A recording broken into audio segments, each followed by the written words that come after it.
Welcome to the long-awaited and much-anticipated part 2 of the cheap excavator series. Now, I got this enormous machine for only $7,500 at the auction, and it turned out to be a really good deal, except that it is quite old and worn out. So in this video, I'm going to be replacing the cutting-edge lip and teeth of this enormous bucket.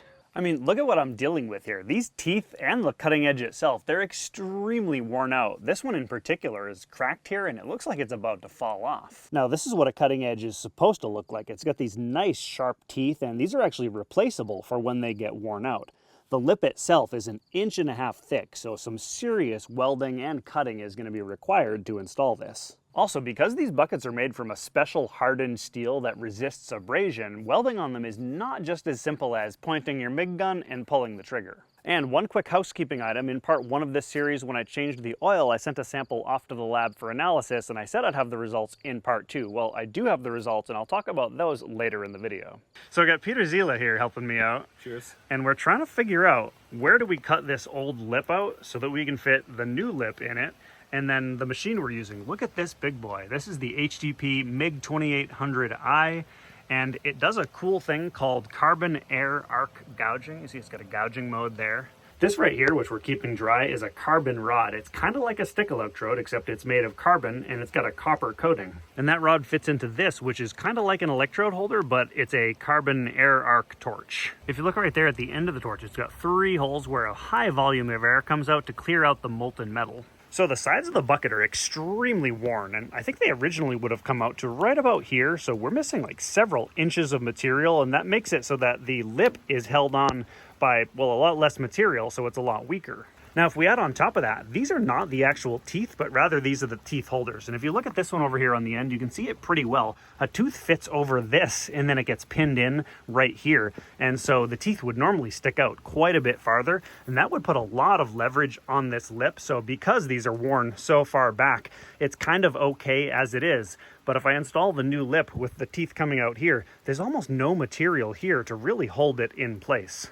So if you take a look over here, you can see the old lip ends right about here, and we're thinking about making the new one attach about 5 inches behind it right here. The only potential hiccup is that this right here is a plate that was welded in to help strengthen the bucket at some point. And if you look over here, there's another plate underneath it. So there are 2 plates here making the bucket extra thick, and we don't know how easy or difficult those are going to be to cut through. Well, I was inside drying off my camera and stuff, and Peter went and got started without me, so he's got quite a bit of stuff done in there, but I think there's still a lot of material left. Carbon air arc gouging. It's a lot like stick welding in that you strike an arc, but then you push the rod rather than pull it, and it removes metal rather than depositing it. I attempted to capture some arc shots as Peter was cutting a deep groove into the metal. The electrical arc between the carbon rod and the metal creates enough heat to melt the metal, and the heavy stream of compressed air blows the molten metal away.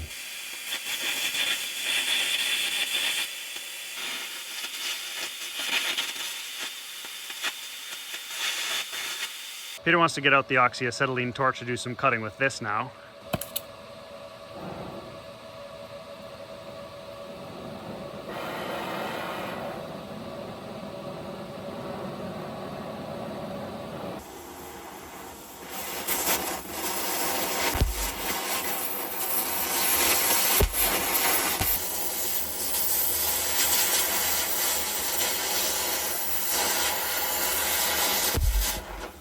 We both jumped there.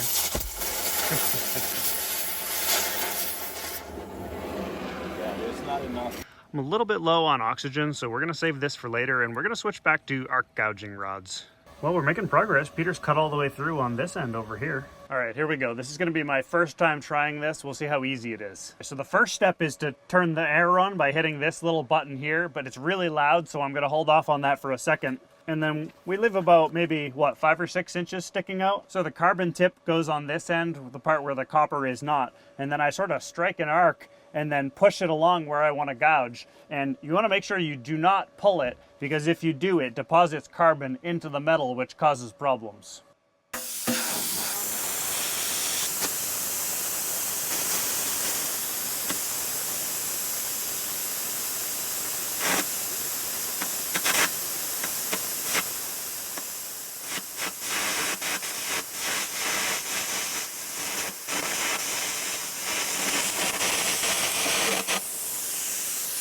right, that's pretty cool. It's pretty easy to do.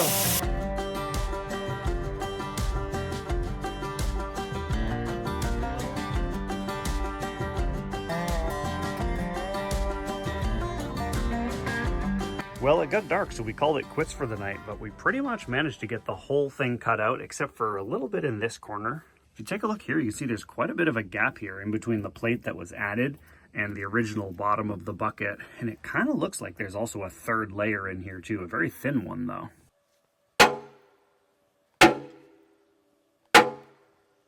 It just takes some weight.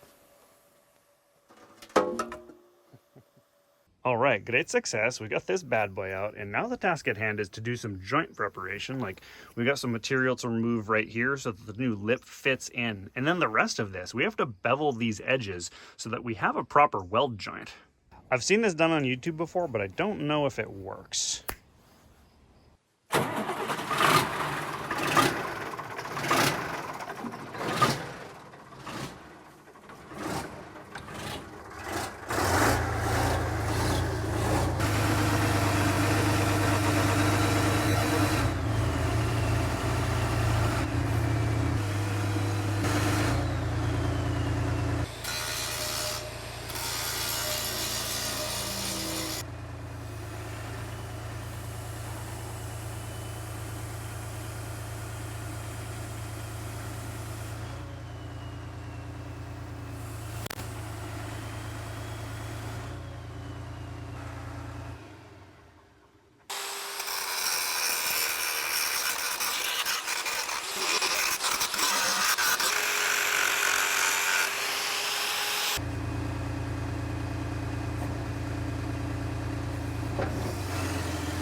Go down. Oh. Come back up. Try to just roll it in towards you just a little bit.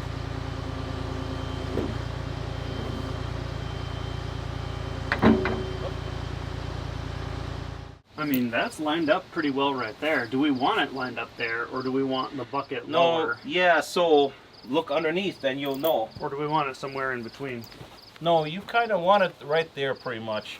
Okay, so we're test fitting, and it's surprisingly good so far. Right about here is perfect. That's where we want it. And then over on this side, I think we want it to come up just a little bit. So we got a little bit of material to remove there in the corner that's stopping us from doing that. You see there is a gap over here on this end. I think we are going to do a tack weld on the back, and then we're going to hinge the teeth up with a floor jack or something. We'll figure out a way to do it, but yeah, it's looking pretty good so far. We're not even going to move it. Peter's just going to torch it a little bit and see if we can make some room. Oh, it's coming already up. You see that? So for welding this thing on there, we have a couple options. I picked up a 10-pound tin of rods here. This is E110-18. You've probably heard of 70-18, which is 70,000 tensile strength. Well, this, the 110, means it's 110,000 pounds of tensile strength. So this is really strong stuff that suited well to this. And then Peter also brought this special German wire here. This is dual shield flux core, which works really well. And the German wire will go well with the German excavator. And this is going to be a lot faster to apply. So I think we're going to use this for most of it.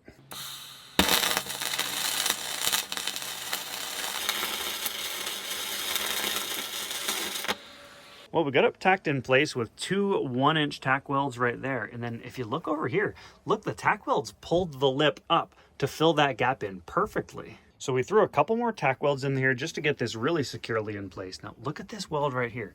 See that crack right there? That is why you need to preheat this, because this material right here is T1 steel. It's very, very hard, and yeah, you got to preheat it up to like at least 250 degrees, maybe 400 is ideal, just so that that doesn't happen. Okay, these teeth are removable apparently.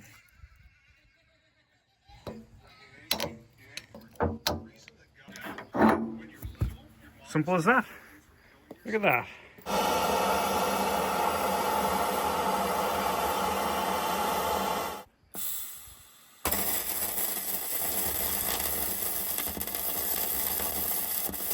Look at that. Slag comes off nice and easy. This dual shield flux core is amazing. It's such a nice process to use. We'll just gloss over that bit there. Nice job, Peter. Yeah.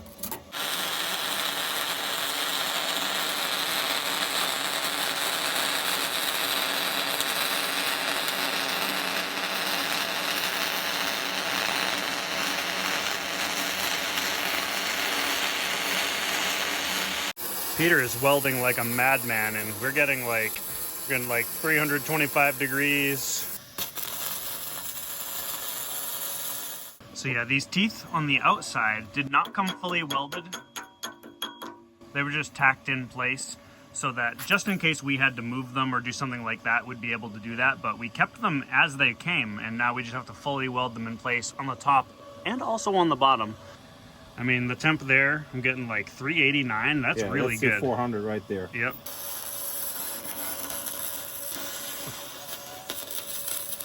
Watch that move, huh? He knows what he's doing.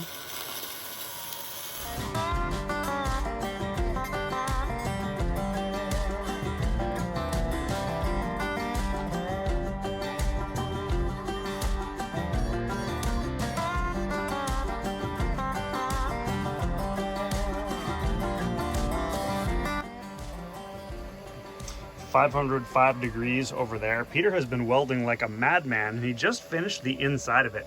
Look over here. There's 4 beads on the cap there. He says it's probably between 12 to 16 beads filling in this whole corner. This thing is not going anywhere. Actually, hold on a second. That is not going anywhere. Now it's official.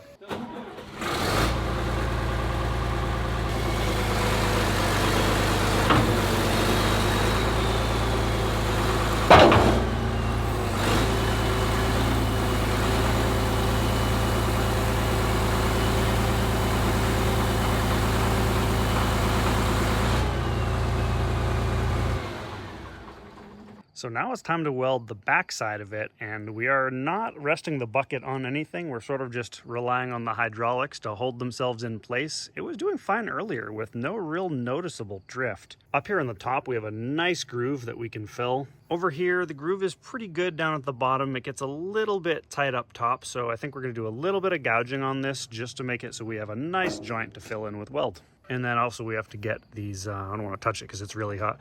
We have to finish these teeth holders on as well. Well, there we go. After a little bit of gouging and grinding, we have this lovely gap right here. Look at that. All that space for weld material to fill in and hold this thing together.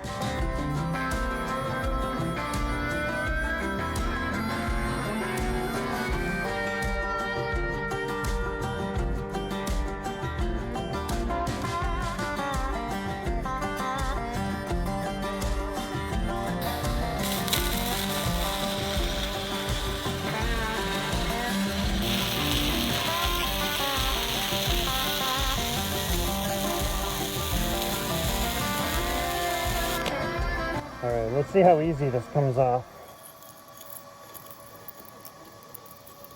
Yep, we like that.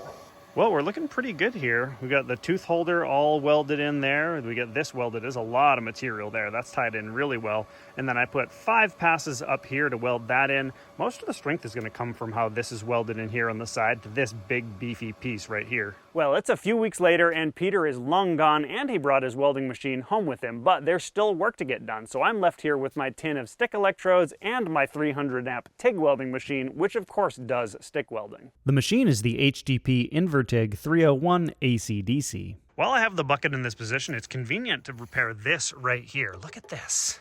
Now this piece of metal that I cut out of the bucket previously just so happens to be about the right size to repair this. All right, well I got the machine set to 170 amps right there. Got a nice new tin of stick electrodes. Oh yes. This should be satisfying if I can do it one-handed. Come on. Ooh. 5/32 of an inch. And since this is laying here nicely, I guess I'll just start by welding right along here.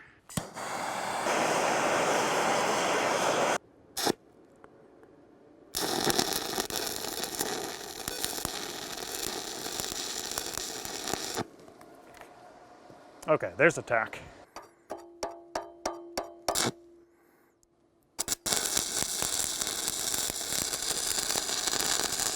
Hey, it's going on smoothly. Oh, that does not bend easily. What is this made out of, like spring steel or something? My goodness.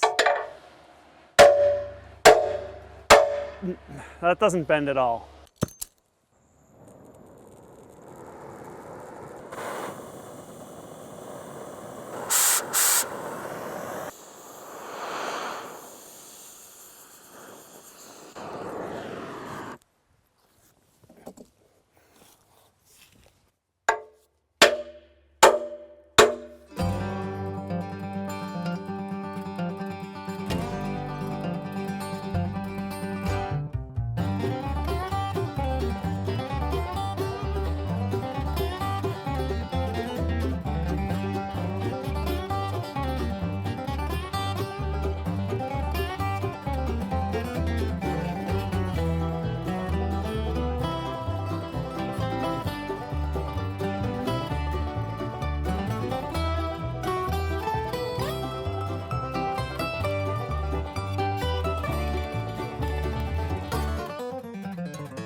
Well, here's the finished result, and it turned out fairly well. There's at least 3 passes along every joint, except down here at the end, it's like 6+ passes. Look at that, because I had some pretty big gaps to fill. Now, I'm not the best stick welder in the world, but I got a lot of practice, and my welding definitely improved as I went along. We had our first frost this morning, so this is gonna be a cold start.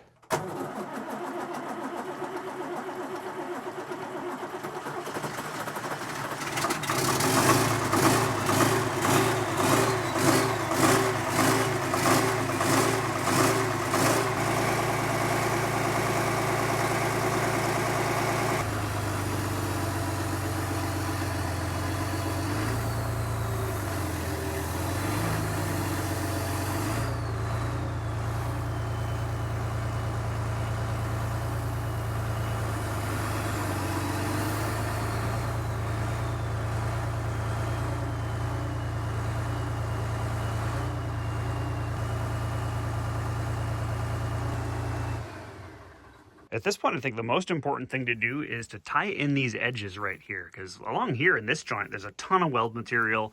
On the other side, it's welded really well, but right here is where the most force is going to be put whenever a lateral load is put on the edge of this lip. And so I'm just going to fill this in with some weld.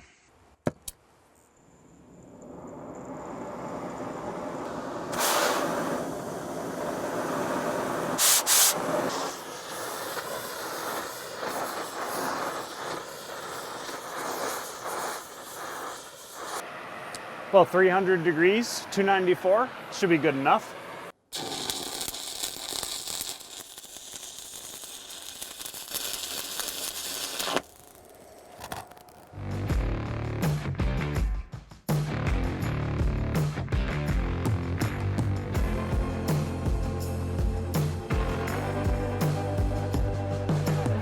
Well, I'd say about a couple pounds of stick electrodes later, here I am, and these are all filled in. Look at that. That is a lot of welding passes there. And I even put the teeth back in just to visualize it because they look awesome. At this point, it's time to do some hard facing, which is basically depositing some extremely hard abrasion-resistant metal in strategic places to reduce wear on the bucket. And for that purpose, Peter left me with a handful of these special hard-facing stick electrodes. These are Rockmount Zeta C. And just to show you guys what this looks like, I'm going to show you the bucket on my backhoe. If you take a look at this bucket, you can see that crosshatch pattern right there. That is hard facing. And then over here on the other side, it looks a little bit different, but it does the same thing. Now I'm pretty sure I don't have enough stick electrodes to do any of that crosshatching, so I'm gonna have to prioritize, and priority number 1 is the lip of the bucket here. I'm gonna weld along this to harden that. And if I have any stick electrodes left after that, then I'm gonna start looking at the sides of the bucket along this cutting edge here. The documentation for these rods says I should weld downhill, you don't have to twist my arm on that one, that I should preheat the area, and that with 1/4 inch rods I should set the welding machine to 100 amps. Also notable is that I should expect stress relief cracking to occur. Okay, yeah.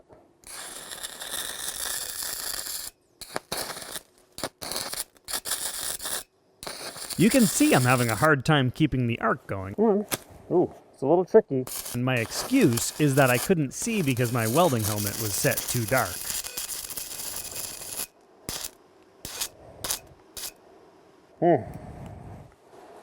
It's a little tricky. Okay, I went ahead and finished this half of the lip, and I learned some tricks to make these easier, and it doesn't look that bad. Because the welder is only set to 100 amps, which is really low for a 1/4 inch rod, it's very easy for this to get stuck to the metal that I'm welding on. And so I discovered that it really helps to grab this with your other hand, and that way you have much better control over the distance of it. If you have it too close to the metal, that's when it gets stuck. I did find that striking the arc is quite easy, and as long as my welding helmet is turned down enough so that I can see what I'm doing, it's really not that hard.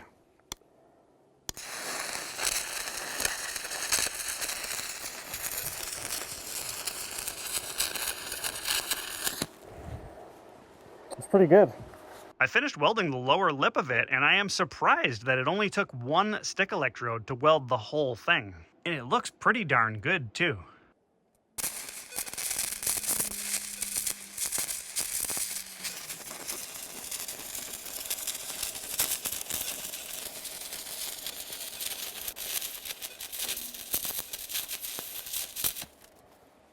Well, with 6 hard-facing rods, I was able to get the entire cutting edge of the bucket hard-faced and the sides up to right about here, so I think that's pretty good.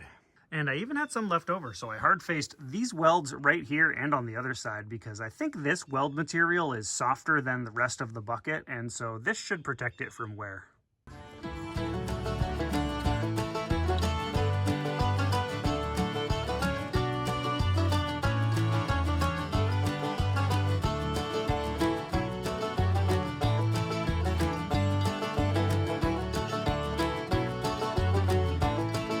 Well, there's the finished result. It's almost like a brand new bucket on a 38-year-old machine.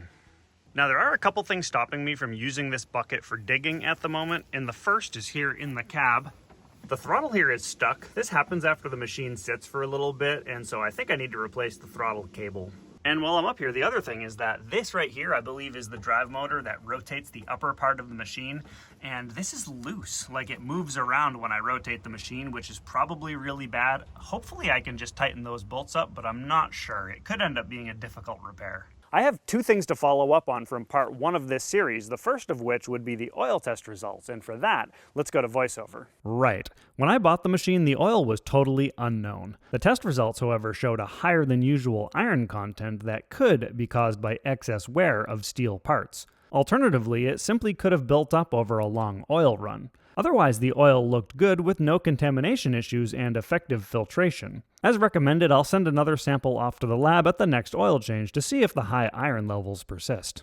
And the second thing is that some of you guys noticed in part 1 of the series that while I was digging, the engine was bogging down substantially. And well, I noticed it too, and I was genuinely worried that it might be something serious like having a bad hydraulic pump. Since then, I've done more digging with it, and what I've learned is that all I have to do is turn the throttle up and it doesn't bog down at all. The machine works great. I do have a lot more stuff to fix on this machine, and so at some point I will come out with a video for part 3 of this series, but for now, thanks for watching. Okay, Peter thinks he can lift this by himself. Yeah, of course. Oh, lift with your back. lift with my back. They say lock your knees and snap your back. They said there was nothing to it but put your back into it. He's having second thoughts about it. Yeah. I told you it was heavy. Okay, all right, don't hurt yourself. No. I don't have good enough workman's comp for that. What does that That mean? means the I have to do. Like when you tell me like, and I got Peter here and he has to help me to fix the bucket, right? The I have to. Okay.